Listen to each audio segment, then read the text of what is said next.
नमस्कार, आप देख रहे हैं 4 पीएम और मैं हूं आपके साथ निधि तिवारी। आज हम इस देश की बड़ी-बड़ी घटनाओं को लेकर आज हम बात करेंगे, जिस तरह से लगातार घटनाएँ घट रही हैं और आज सुबह से ही ये खबरें सामने आ रही हैं। और सबसे पहले तो हम राजनीति की बात करते हैं। जैसा कि आप जानती हैं कि इस बार लोकसभा में बीजेपी को बहुमत नहीं मिला है और लोकसभा के अंदर बीजेपी की संख्या काफ़ी घट गई है। लेकिन अब एक और बड़ी और बहुत बुरी खबर मोदी सरकार के लिए सामने आ गई है। खबर ये है कि अब राज्यसभा में भी बीजेपी के पास बहुमत नहीं है। राज्यसभा में बीजेपी के 4 सदस्य जो है 4 वो शनिवार को रिटायर हो गए, जिससे बीजेपी की संख्या घटकर 86 रह गई है और राज्यसभा की कुल जो सीटें होती हैं वो 245 है और इनमें से बीजेपी के पास 86 और एनडीए के पास कुल मिलाकर 101 सीटें रह गई हैं, जबकि बहुमत के लिए 114 सीटें चाहिए। ऐसे में बीजेपी के की जो बहुमत के आंकड़े से 13 सीटें हैं, वो कम रह गई हैं। इस लिहाज से सरकार को कोई भी बिल पास कराने में परेशानी का सामना करना पड़ सकता है, क्योंकि अब वहां पर भी बीजेपी अपने मन मुताबिक कोई भी बिल पास नहीं करा पाएगी। यानी कि आंकड़ों के मामले में इस समय मोदी जी न केवल लोकसभा में अल्पमत में है, बल्कि राज्यसभा में भी यही हाल है। तो बीजेपी कैसे इससे निपटेगी, ये बड़ा सवाल है और इसी सवाल पर आज हम चर्चा करेंगे। और इसके अलावा एक चीज और है कि क्या मोदी सरकार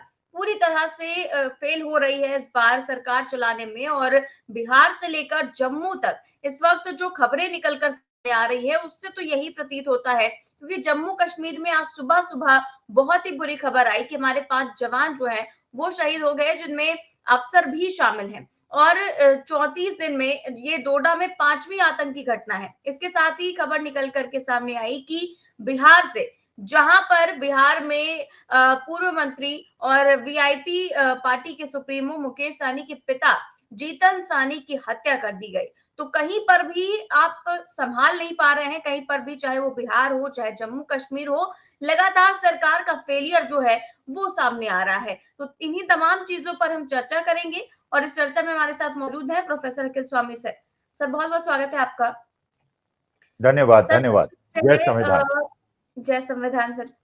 सबसे पहले मैं चर्चा करूंगी जो राज्यसभा की खबर है कि बीजेपी यहाँ पर भी अल्पमत में है। तो संसद का जो बजट सत्र है वो अब 23 जुलाई से शुरू हो रहा है और विपक्ष फिर से सरकार को घेरने की रणनीति तो बना ही रहा है। और अब राज्यसभा में क्योंकि भाजपा के पास पहली बार ऐसा हुआ है कि 86 सीटें हैं और सहयोगी दलों को मिलाकर 101 सीटें हैं, तो 4 साल बाद भाजपा की स्ट्रेंथ जो है वो 90 से नीचे चली गई है। तो मौजूदा आंकड़ों के मुताबिक जो एनडीए गठबंधन की सरकार है वो न केवल लोकसभा में बल्कि राज्यसभा में भी बिल पास कराने में परेशानी होने वाली है। तो क्या कहेंगे सर इस पर? नहीं, देखिए, ये बिल्कुल स्पष्ट है कि पिछले 10 साल के अंदर जिस प्रकार से निरंकुशता से, जिस प्रकार से सदस्यों को संसद से बाहर निकालकर और ध्वनि मत से सारे प्रस्ताव को पारित किया गया और जिस प्रकार से देखिए निरंकुशता हुई है, माननीय सुप्रीम कोर्ट के निर्णयों को भी ओवर रूल किया गया, जो कि लोकतंत्र के खिलाफ है, जो कि लोकतंत्र की अवमानना के एक तरह से उसका मतलब है। कि माननीय सुप्रीम कोर्ट कहता है कि दिल्ली की सरकार जो है लोकतांत्रिक रूप से चुने हुए मुख्यमंत्री चलाएंगे, आपने अध्यादेश पारित करके वहां पे एलजी को सरकार बना दिया।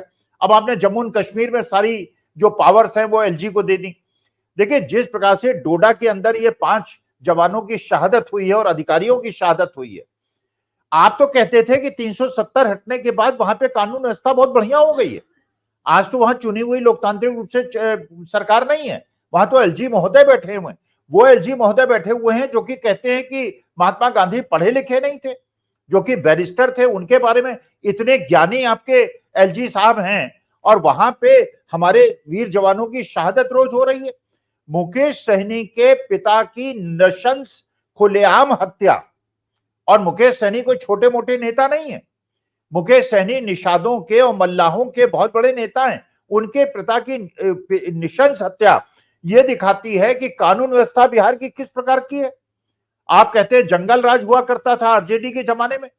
अरे 20 में से 18 साल तो आप सरकार में बैठे हैं, आप गठबंधन में वहां बैठे हुए हैं। इतने बड़े नेता के पिता की नृशंस हत्या हो जाना, और आप जो है कहते हैं कि ये सुशासन सरकार है। तो देखिए, राज्यसभा के अंदर तो देखिए अभी और आनंद आएगा। अभी असली मुद्दा जो है, देश के सामने मुद्दा है, वो है हरियाणा, महाराष्ट्र, जम्मू एंड कश्मीर, बिहार, झारखंड, जहां अगले 6 महीने और 4 महीने के अंदर चुनाव होने हैं। वहां पे जब विधानसभा के अंदर भारतीय जनता पार्टी हारेगी और विधानसभा के सदस्य क्योंकि राज्यसभा के कैंडिडेट्स को चुनते हैं, उसके बाद इनकी संख्या और गिरेगी। तो असली जो लिटमस टेस्ट है वो होगा जब हरियाणा का, महाराष्ट्र का और इन विधानसभा चुनावों का मामला होगा। तो जो लोग देश के लोकतंत्र और संविधान को बचाना चाहते हैं, उनका यह नैतिक कर्तव्य है कि विधानसभा में इस कारण से एक तो वहां पे सरकार ऐसी आए जो किसानों के रास्ते पे कीले न ठोके, जो बच्चों के पेपर्स को लीक न कराए, बच्चों को नौकरियां दे, और उसके बाद अल्टीमेट ऑब्जेक्टिव यह है कि राज्यसभा के अंदर जब विधानसभा के लोग अपने राज्यसभा के मेंबर्स चुनेंगे, वहां भारतीय जनता पार्टी की संख्या इसलिए गिर जाए कि ये जो निरंकुशता है, ये जो तानाशाही है, ये मनचाहे बिल जिस प्रकार से पारित किए जाते हैं, किसान विरोधी बिल पारित किए जाते हैं, लोकतंत्र विरोधी बिल पारित किए जाते हैं, ये संख्या और घटनी चाहिए। और ये घटेगी अगर हरियाणा वासियों ने, महाराष्ट्र वासियों ने और बिहार वासियों ने, झारखंड वासियों ने सही निर्णय लिया तो। क्योंकि हम जो देख रहे हैं, जिस प्रकार से हेमंत सोरेन को, अरविंद केजरीवाल को, बड़े बड़े सिटिंग चीफ मिनिस्टर्स को जिस प्रकार से जेल भेज के आपने लोकतंत्र की अवमानना की है, वो इमरजेंसी के बाद छोड़ दीजिए, ये उससे बड़ी इमरजेंसी है। सिटिंग चीफ मिनिस्टर्स को जेल भेजना इतिहास में शायद ही कभी हुआ हो। बिल्कुल ठीक बात कह रहे हैं सर। और सबसे बड़ी बात तो इस वक्त देश की सरहद जो है वो लहूलुहान दिखाई दे रही है। और सरहद छोड़िए, कभी घाटी के अंदर बड़े हमले होते थे, लेकिन अब जम्मू संभाग के अंदर बड़े बड़े हमले हो रहे हैं और ये बहुत ही चिंताजनक है। और इस पर चर्चा होनी चाहिए कि आखिरकार सरकार कब अपनी आंखें खोलेगी। सरकार तो किसी विषय पे चर्चा ही नहीं करना चाहती। मोदी जी तो जो देश के सबसे महत्वपूर्ण मुद्दे हैं उसमें बोलना ही नहीं चाहते। भाई आप बताइए, ये जो नीट की परीक्षा, अभी तक ये नहीं पता है रीनीट होगा कि नहीं होगा। बच्चे जो हैं अंधकार में बैठे हैं, उनका भविष्य जो है 3-3, 4-4 साल उन्होंने मेहनत करके मेडिकल की परीक्षा के लिए एग्जाम दिया है। अगर परीक्षा दोबारा होगी तो भी अंधकार सामने है, क्योंकि दोबारा तैयारी करनी पड़ेगी। नहीं होगी तो पूरा अंधकार में तो ऑलरेडी है। किसी मुद्दे पर आसाम में फ्लड्स है, कोई चिंता नहीं है। मौसम की बदहाली है, फसलों का बदहाल है, या तो पानी भीषण रूप से बरस रहा है या पानी नहीं बरस रहा है, कहीं पे एक्सेस रेन्स हैं, कहीं पे डेफिशिएंट रेन्स हैं। किसी विषय पे कोई बात नहीं, किसी विषय पे। अच्छा आप एक बताइए निधि जी, अंबानी जी की शादी में क्या राष्ट्रपति महोदय को निमंत्रण मिला या नहीं मिला? हमारे देश की प्रथम नागरिक को अगर निमंत्रण अंबानी जी नहीं दिया है तो गुस्ताखी की है। आप प्रधानमंत्री को बुला लेंगे, आप फिल्म कलाकारों को बुला लेंगे, आप नर्तक नर्तकियों को बुला लेंगे, और देश की महामहिम जो हमारी आन बान शान है उनको नहीं बुलाएंगे। और अगर बुलाया है तो क्या महामहिम को, प्रथम नागरिक को किसी का निर्देश था कि आप नहीं जाएंगी? क्योंकि फिर मुख्य जो वहां पे सबका ध्यान का केंद्र हो जाती, वो महामहिम हो जाती, क्योंकि वो प्रथम नागरिक है। इसलिए जैसे आपने संसद के अंदर उनको नहीं आने दिया, उद्घाटन के समय राम जन्मभूमि के जो प्राण प्रतिष्ठा हुई उसमें नहीं आने दिया, क्या किसी ने निर्देश दिया था? या तो निमंत्रण मिला या नहीं मिला, यह पता चलना चाहिए। और अगर निमंत्रण मिला तो उनको किसका निर्देश था? क्योंकि राष्ट्रपति महोदय हमारे देश की आन बान शान है। अगर पूरा विश्व देखता कि वहां पे राष्ट्रपति महोदय बैठी हैं, लेकिन यह जरूर है कि प्रधानमंत्री की जो आभा थी वो थोड़ी कम हो जाती, लेकिन देश के लिए सौभाग्यशाली क्षण होता। बिल्कुल सही बात कह रहे हैं सर आप। और आप देख ही रहे हैं कि 9 जून को मोदी जी ने शपथ ली थी और इन 38 दिनों में 9 आतंकी हमले हुए हैं। जिस तरीके से लगातार एक के बाद एक फेलियर सामने आ रहे हैं, क्या मोदी जी की जिम्मेदारी नहीं बनती? क्या सरकार को इसकी जिम्मेदारी नहीं लेनी चाहिए? क्योंकि हर चीज का क्रेडिट लेने सरकार आ जाती है, लेकिन जो हमले हो रहे हैं उनका क्रेडिट, उनकी जिम्मेदारी कब ली जाएगी?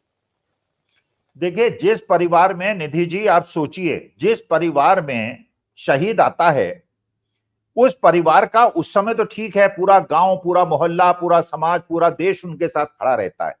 अब उनकी मानसिक स्थिति, अब तो ऐसे ऐसे रहस्योद्घाटन हो रहे हैं। सेना के अधिकारियों की विधवाएं जो हैं वो बता रही हैं, उनकी माताएं बता रही हैं कि किस प्रकार से उनकी अवमानना होती है मृत्यु के बाद, उनको वो सम्मान नहीं मिलता जो उनको सम्मान मिलना चाहिए। लेकिन असली मुद्दा यह है कि आप सोचिए, ये तो कहने की बात है कि अभी तक हमको ये पुलवामा में नहीं पता चला उनकी क्यों क्यों हुई शहादत, किसके कारण हुई, कौन दोषी था, जो दोषी था क्या उसको दंड मिला, कुछ नहीं पता है। जो सतपाल मलिक ने प्रश्न उठाए किसी का कोई जवाब नहीं मिला है कि आरडीएक्स की जीप क्यों घूमती रही, 10 दिन तक घूमती रही, इंटरसेप्ट नहीं किया गया, किसी ने उसको नहीं रोका। ये किसी को क्या देश को जानने का अधिकार नहीं है, हमको जानने का अधिकार नहीं है कि हमारे वीर जवानों की शहादत क्यों हो रही है? तो असली प्रश्न है, क्योंकि बड़े बड़े अधिकारियों के और ये जो मंत्री हैं इनके, बताइए कि एक मंत्री का बच्चा क्या आर्मी एयरफोर्स के अंदर है, डिफेंस फोर्सेस के अंदर है? आप चलिए रिसर्च करा लीजिए इसके ऊपर, एक बच्चा नहीं मिलेगा, सब विदेश में मिलेंगे, चाहे वो शिवराज सिंह चौहान हो, अमित शाह के बेटे तो चलिए बीसीसीआई के सेक्रेटरी है, सब बड़े बड़े एजुकेशनल इंस्टीट्यूशन चलाते हैं, बड़ी बड़ी मिलें बनाते हैं, पूंजीपति बनते हैं, विदेश में जाके आनंद लेते हैं। और ये जो हमारे गरीब और मध्यम वर्ग के बच्चे बेचारे डिफेंस फोर्सेज में जाते हैं और अपनी शहादत देते हैं, उनके माता पिता और उनकी विधवा, उनके बच्चों के बारे में चिंता देश के करने का कर्तव्य है, जो नहीं हो रहा है और ये बिल्कुल गलत है। हर शहादत की जांच होनी चाहिए और ये पता चलना चाहिए कि शहादत किसकी गलती से हुई। जी सर, बिल्कुल। और आज इस जम्मू कश्मीर के अलावा एक और बहुत बड़ी घटना सामने आई बिहार से, जहां पर जीतन साहनी की हत्या कर दी गई और उनके घर में घुसकर हत्या की गई है। तो सोचिए कि कौन सेफ होगा बिहार में और कितना बुरा हाल है कानून व्यवस्था का बिहार में। नहीं, वही देखिए असली मुद्दा ये है भाई, जो ये हैं ये कोई छोटे मोटे नेता नहीं है, ये बिल्कुल राजद के, आप देखिए तेजस्वी यादव के बगल में खड़े होने वाले नेता हैं और ये बिल्कुल समकक्ष नेता हैं, जो बड़े बड़े लोग हैं और अपने को ये सनौ मल्ला भी कहते हैं। तो इतने बड़े नेता के पिता की नृशंस घर में घुसकर हत्या करने का मतलब यह है कि कानून व्यवस्था बुरी तरह से खराब हो गई है। इसका मतलब क्या है? और सारा का सारा ये पता चल रहा है कि जितने भी नीट परीक्षा में जितने भी कॉन्स्पिरेटर्स थे, ज्यादातर कॉन्स्पिरेटर्स या तो बिहार के थे या गुजरात के थे, और जहां पे डबल इंजन सरकार है, और तीसरा हरियाणा में थे, वो भी डबल इंजन की सरकार है। अरे ये कॉन्स्पिरेटर्स आपको कर्नाटका से क्यों नहीं मिले, आपको तेलंगाना से क्यों नहीं मिले, आपको तमिलनाडु से क्यों नहीं मिले, आपको गुजरात, बिहार और हरियाणा से क्यों मिले? क्योंकि चुनावी बॉन्ड से पैसा आना बंद हो गया है, तो ये इन प्रकार ऋण इधर उधर हेर फेर करके बच्चों के भविष्य से खिलवाड़ करके पैसा इकट्ठा हो रहा है, ये मेरा आरोप है। सर, बात करते हैं शंकराचार्य की, जिन्होंने बहुत ही गंभीर आरोप लगाया है और आरोप ही हम कह सकते हैं, क्योंकि इसकी सच्चाई हमें बिल्कुल नहीं पता है। वो कह रहे हैं कि केदारनाथ से 228 किलो सोना जो है वो गायब कर दिया गया है। इसके अलावा एक और आरोप की नकली केदारनाथ जो है बनाया जा रहा है दिल्ली में। इन सभी आरोपों के पीछे आपको क्या लगता है सर, इनकी मंशा और क्या सच्चाई है? देखिए, जो माननीय शंकराचार्य, श्रद्धेय शंकराचार्य जी ने प्रश्न उठा रहा है, इनको जवाब देना चाहिए, जवाब नहीं देंगे। भाई सीधी सी बात यह है, आप ये बताइए क्या किसी पूंजीपति को ये अधिकार था कि वहां गर्भगृह में जाके वो सोना लगा देता? बाद में पता चल रहा है, जो अफवाहें हैं, मेरे पास पुष्टि नहीं है, कि वहां पे पेंट किया गया है, वहां पे उसको दिखाया गया जैसे सोना लगा हुआ है। जगन्नाथपुरी के अंदर इतने सालों से जिसके भंडार गृह को खोला नहीं गया था, उसके भंडार को खोल लिया गया है। कहीं वहां से जेवर जवरात मिला के वहां पे नकली जेवरात ना रख दिए जाएं, इसकी भी संभावना है। अब आप खुद सोचिए, मैं गया हूं केदारनाथ, मैं गया हूं बाबा बद्रीनाथ के दरबार में, कितना आनंद वहां पे आता है।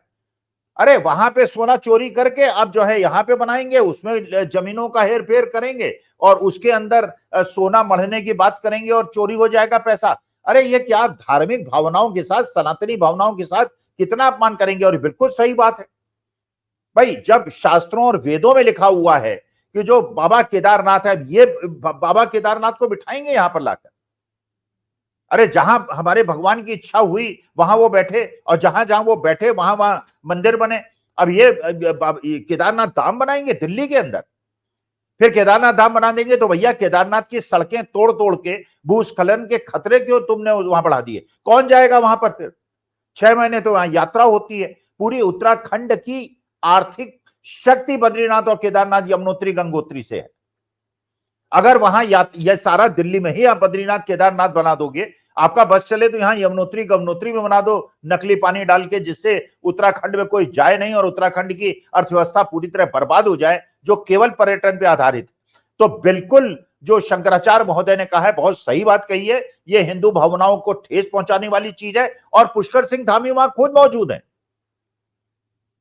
और वहां पोस्टर जो लगे हैं आपने देखे होंगे, बिल्कुल उसको राजनीतिक रूप दिया जा रहा है कि अब कुतुब मीनार से नहीं जाना जाएगा दिल्ली को, अब जाना जाएगा बद्रीनाथ धाम से, केदारनाथ धाम से। मतलब एक प्रकार से राजनीतिक शोषण, हिंदू मन का कितना धार्मिक शोषण, और उसके अंदर चोरी चकारी। अब अयोध्या के अंदर लाखों करोड़ों रुपए लोगों ने बना लिए, 5 स्टार होटल बन गए, वहां पे आलीशान बंगले बन गए। अरे हम लोग जब धर्मशाला में जाते थे तो एक भावना हमारे अंदर आती थी धार्मिक। मैं भी गया हूं बद्रीनाथ केदारनाथ के अंदर, गंगोत्री के अंदर। हम वहां पे छोटे छोटे कमरे जो होते हैं उसके अंदर हम लोग सोया करते थे, भगवान के प्रति श्रद्धा। अब वहां पर 5 स्टार होटल बना देंगे आप आलीशान। अरे धर्म के स्थान में और जो पर्यटन के स्थान है उसमें थोड़ा अंतर तो छोड़ेंगे आप। काशी को आपने पर्यटन स्थल बना दिया धार्मिक स्थल से, अयोध्या को आपने पर्यटन स्थल बना दिया, अब केदारनाथ बद्रीनाथ को पर्यटन स्थल बना दीजिए। मतलब आपको केवल पैसे से मतलब है, हमारी सनातनियों की धार्मिक भावनाओं से आपको कोई मतलब नहीं। जी बिल्कुल सर। और कहीं बाबाओं के चक्कर में भक्त जो है वो जान से हाथ धो बैठ रहे हैं, तो कहीं पर माल से हाथ धो बैठ रहे हैं। और हर धर्म में ये जो पाखंड है, अंधविश्वास है, और जी जो दिली आस्था में मिलावट आ गई है, इस पर सर कैसे लोगों को समझाया जाए, किस तरह से जागरूक किया जा सकता है? नहीं देखिए, हम तो जागरूक करने का प्रयास बार बार करते हैं, हर फोरम पे करते हैं। धार्मिक होना एक बात है लेकिन मुश्किल क्या हुई है आज के तारीख में, एक और मुश्किल हो गई है। जितना ज्यादा धार्मिक उन्माद को एक वर्ग फैलाता है, उतना ही दूसरा वर्ग फैलाता है। फिर ये बीमारी जो है ये बिल्कुल वायरल की तरह फैलती है। हिंदू करेगा, मुसलमान करेगा, सिख करेगा, ईसाई करेगा, वो दूसरे धर्म से खतरा बताएगा, वो दूसरे धर्म से खतरा बताएगा, और देश कमजोर हो जाएगा। भाई धार्मिक, मैं तो पूजा तो मैं भी करता हूं, निधि आप भी करती हैं, आपके परिवार में भी पूजा होती है, घर में भी पूजा होती है। अरे भाई जिसको अजान पढ़नी है, जो जाके अपना वहां पे वो करना चाहता है, जो अपना गुरुद्वारे में जाना चाहता है जाए, हमें क्या परेशानी है, वो जाए, हम अपने मंदिर में जाएं। लेकिन ये जो धार्मिक विद्वेष, और उस धार्मिक विद्वेष को बढ़ाने के लिए अपने धर्म को श्रेष्ठ बताना और दूसरों को हीन बताना, और लोगों के दिमाग में धर्म का भय बैठाना, ये है। अब इसीलिए तो मोदी जी ने कह दिया था कि मैं नॉन बायोलॉजिकल हूं। भाई उन्हें लगा जब एक एक साधु के बीच में करोड़ों लोग जो है आंख मूंद के चल देते हैं और वो कह देते हैं, तो जो चाहते हैं कि मेरे चरण धूल ही ले लो, और उसमें 121 लोग मर जाते हैं, तो मैं भी कह देता हूं मैं नॉन बायोलॉजिकल हूं और मैं ऊपर से प्रकट हुआ हूं, मुझे भगवान ने भेजा है। हो सकता है 50 करोड़ लोग आंख मूंद कर मुझ पर विश्वास कर लें और मैं चुनाव जीत जाऊं। इस मकसद से उन्होंने ये बात कही थी। क्यों, जब भाई मैं ये कहता हूं कि ठीक है, कोई आके निधि कहिए आप मुझसे कि मैं भगवान का अवतार हूं, मैं आपसे कहूंगी ठीक है आप भगवान का अवतार हैं, देश में गरीबी दूर कर दीजिए। अरे हमारे गरीब जनता बेचारी नालों के किनारे झोपड़ी बना बना के रह रही है, आप उनके 50-50 साल से जो मकान है उनको तोड़ रहे हैं, बुलडोजर से तोड़ रहे हैं। अब तो संजय निषाद भी कह रहे हैं कि चुनाव में हारने का कारण यह है जो योगी जी ने वहां बुलडोजर चला दिए। हम तो 2 साल से कह रहे हैं, हमारी बात कोई नहीं सुन रहा है। आप गरीबों की तो झोपड़ी तोड़ देंगे, गरीबों की दुकानें तो उठा के ऐसे फेंक देंगे जैसे वो कागज के पत्तल हों, और बड़े बड़ी जो कोठियां इलीगल बनी हुई हैं उस पर आप नोटिस देंगे और उसके बाद कोर्ट से उसको रेस्ट्रेंट ऑर्डर दिलवा देंगे। तो मतलब गरीबों की बात कोई नहीं सुनेगा, केवल अमीरों की बात सुनी जाएगी। तो ये बिल्कुल स्पष्ट बात है कि ये धर्म भीरुता जो है वो इसीलिए, क्योंकि आप सोचिए अब चलेंगे कांवड़ में, आप देखिएगा लाखों लोग चलेंगे। अरे आप अपने घर की नौकरी की बात क्या, आप कावड़ अपने घर में पूजा करो भाई, अपने घर में भगवान शिव को जल चढ़ाओ, अपने घर के अंदर अपने जो मोहल्ले का वो है मंदिर उसके अंदर पूजा करो। ये जो धर्मांधता को इसलिए भड़काया जाता है जिससे राजनीतिक लाभ हमको मिले। अच्छा ये करते हैं तो उसका काउंटर प्रोडक्टिव जो है दूसरे लोग करते हैं, वो करते हैं तो ये करते हैं, एक दूसरे का फायदा उठाते हैं और अपने अपनी राजनीतिक लाभ। तो हमें यह सोचना है, हमें हिंदुस्तान को 21वीं शताब्दी का डेवलप्ड नेशन बनाना है। हिंदुस्तान के हर आदमी को हमें नौकरी दिलानी है, उद्योग आधारित वो बनाने, जो पंडित जवाहरलाल नेहरू ने कहा था कि आजादी के बाद हिंदुस्तान के मंदिर इंडस्ट्रीज होंगी। अरे बच्चों को नौकरी मिलेगी, आप इंडस्ट्री के अंदर एक मंदिर बना दीजिए, लोग उसमें दर्शन करें और साफ सुथरा रहने, नहाने धोने, पूजा पाठ, योगा करने में कहीं कोई परेशानी नहीं है। लेकिन ये धर्मांधता कि एक नश्वर शरीर ये कह रहा मैं भगवान का अवतार हूं और लोग मूर्खों की तरह उसकी पैर की धूल लेने के लिए अपनी जान दे देते हैं। और जो आदमी जेल में रहा है, जिसपे एफआईआर है, जो पुराना, अब ये बताइए, इस आसाराम जी पड़े हुए हैं अंदर, राम रहीम अंदर पड़े हुए हैं, पता नहीं कितने साधु बाबा पड़े हुए हैं, और जो अभी नहीं पड़े हैं वो चले जाएंगे 2-4 साल में। अरे तब भी लोगों की आंखें नहीं खुल रही हैं। तो ये 21वीं शताब्दी में जाने के लक्षण है क्या? ये विश्व गुरु होने के लक्षण है क्या?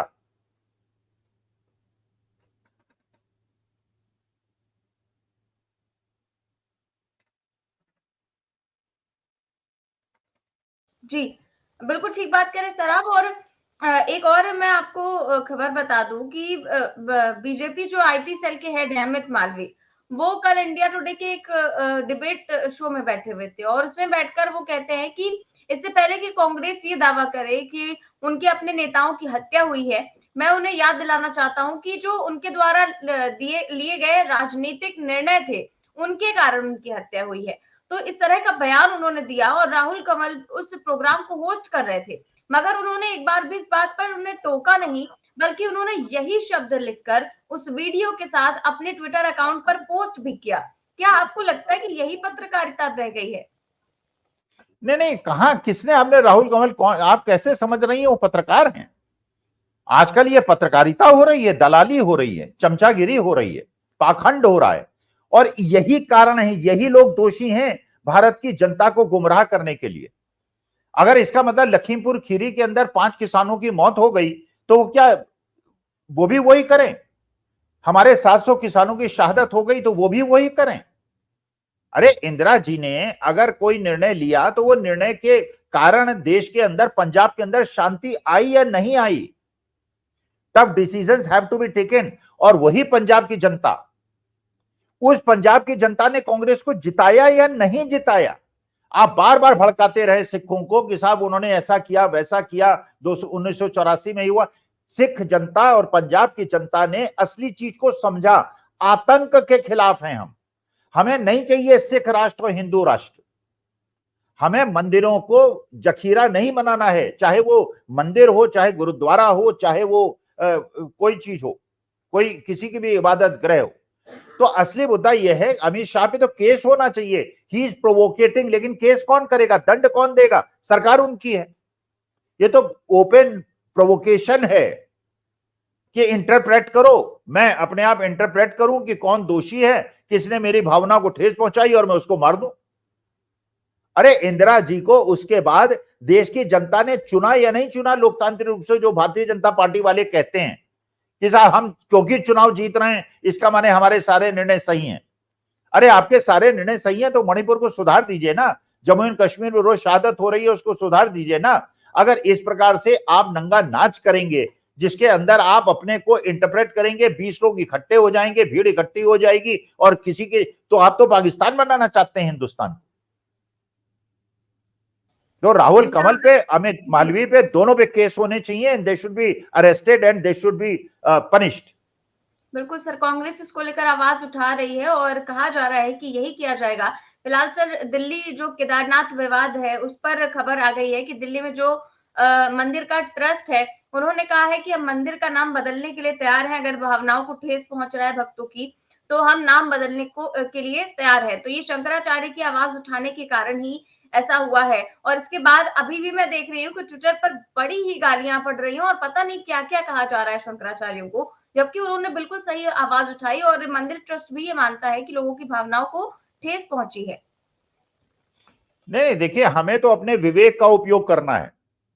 शंकराचार्य महोदय ने, और किसी भी सनातनी के लिए ये बिल्कुल शुद्ध बात है। इसका मतलब ये है कि आप जो है वहां पे जितने भी हमारे पीठ हैं और जितने भी हमारे भगवान श्री राम के और वो बना दीजिए दिल्ली के अंदर। आप चाहते क्या हैं? आप ये चाहते हैं विदेश से पर्यटक आए, डॉलर आए, और रुपया जो 85-84 रुपए हो गया वो थोड़ा मजबूत हो जाए, जिससे डॉलर का इनफ्लो हो जाए। आप हर चीज को कमर्शलाइज क्यों करना चाहते हैं? निधि, आप भी मंदिर गई होंगी, हम भी नंगे पैर मंदिर चल के गए हैं, कितना आनंद आता है।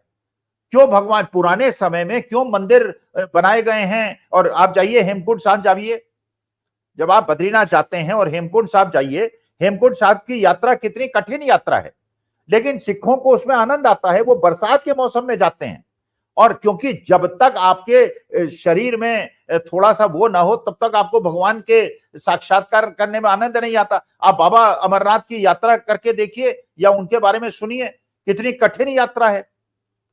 अब आप जो है कह नहीं साहब, बाबा यहाँ पे अमरनाथ भी यहीं दिल्ली में ले आते हैं, हम रामेश्वरम भी यहीं पे ले आते हैं, यहीं पे सारी 5 स्टार होटल बना देते हैं, जाके बियर पीजिए, मुर्गा खाइए और जाके दर्शन कीजिए। ये धार्मिक स्थलों में नहीं होना चाहिए। ये धार्मिक स्थलों में, क्योंकि यहाँ पे जो लोग उसके दर्शन करेंगे वो पैसे वाले होंगे। और आज के तारीख में चाहे आप जितने भी महाकाल को देख लीजिए, काशी में देख लीजिए, हर जगह आपने टिकट लगा दिए हैं, और टिकट भी बड़े धनराशि के टिकट लगा दिए हैं। इसका माने भगवान के दर्शन केवल अमीर कर सकता है, गरीब जो है भगवान के दर्शन करने में भी असमर्थ कर देंगे आप।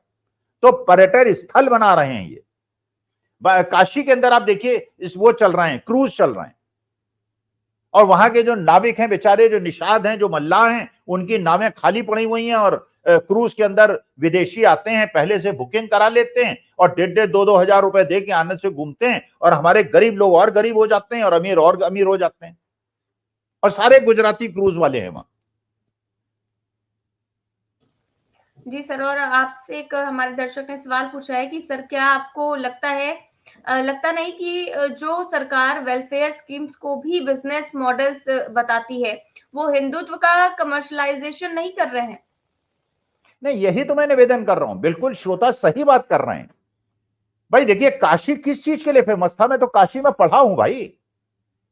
काशी के अंदर मेरे समय में जितने विदेशी पर्यटक काशी में आते थे, उतने आगरा में भी नहीं आते थे। और काशी में क्या था? काशी में आध्यात्म था, सन्यास का सुख था। इसीलिए मैं चाह रहा था, देखिए मैंने तो आदरणीय शंकराचार्य की भी आलोचना कर दी। मेरे हिसाब से शंकराचार्य महोदय को अंबानी जी के बेटे की शादी में नहीं जाना चाहिए था। सनातन धर्म की मर्यादा बढ़ जाती अगर मुकेश अंबानी शादी के बाद अपनी पत्नी और बच्चों के साथ शंकराचार्य के मठ में जाते और मठ में नीचे पंगत में बैठ के खाना खाते। वो होता असली सनातन धर्म। गुरु को इस प्रकार से, जहां पे बिल्कुल विलासिता का, पैसे का, वहां ठीक है, आप बड़े बड़े कलाकारों को बुलाइए, आप पैसे वालों को बुलाइए, वो समझ में आता है, लेकिन साधु संत के प्रति, और जो एक धर्म स्थल होता है भाई, वो धर्म स्थल के अंदर कम से कम भगवान की कुछ कल्पना तो हम कर सकते हैं क्या? हम वहां कैसे भगवान की कल्पना करें जहां 7 स्टार होटल बने हों, शाम को मुर्गे और वहां पे डांस हुआ हो और बार्स हो, जहां पे वहां पे कैसे भगवान की कल्पना हो जाएगी? इसीलिए विदेशी भारत से अभिभूत होते हैं, उनको हिंदुस्तान अच्छा लगता है, वहां इनको अध्यात्म दिखता है। अरे बड़ी बड़ी सड़कें और एक कॉरिडोर्स तो उन्हें अमेरिका और यूरोप में अपने आप ही मिल जाती हैं, उसको देखने हिंदुस्तान थोड़ी आएंगे। हिंदुस्तान की जो आत्मा है, जो पवित्रता है, जो हमारे यहाँ सन्यासी गुण है हर आदमी में। आप काशी चली जाइए, आप प्रयाग चली जाइए, मैं तो प्रयाग में और काशी में ही मेरा पूरा जीवन बीता है। बड़े बड़े करोड़पति आपको अपने गंगा के किनारे लुंगी पहने हुए, वहां रिक्शे वाला भी बैठा हुआ है और 100 करोड़ का आदमी भी बैठा हुआ है। कोई भेदभाव नहीं है कि सब काशीवासी हैं, सब प्रभु के भक्त हैं वहां पर। वहां पे आप जो है अमीर और गरीब और स्टीमर और क्रूज और पूरा 5 स्टार कल्चर बना के आपने देश के आध्यात्म का नाश कर दिया है। बिल्कुल ठीक बात कह रहे हैं सर आप, और बहुत बहुत शुक्रिया आपका आज की चर्चा के लिए। तो आप देख रहे थे 4 PM की चर्चा, और आज हमने चर्चा की कि जिस तरह से लगातार आतंकी घटनाएं देश में घट रही हैं, इसके बाद जो बिहार में इस तरह की जो हत्या हुई है, इसको लेकर भी हमने चर्चा की। इसके साथ ही साथ जो राज्यसभा में बीजेपी की सीटें घट गई हैं, इस पर भी हमने चर्चा की। कैसी लगी आपको ये चर्चा? हमें कमेंट बॉक्स में जरूर बताएं। चैनल को सब्सक्राइब भी करें और ज्वाइन भी। नमस्कार।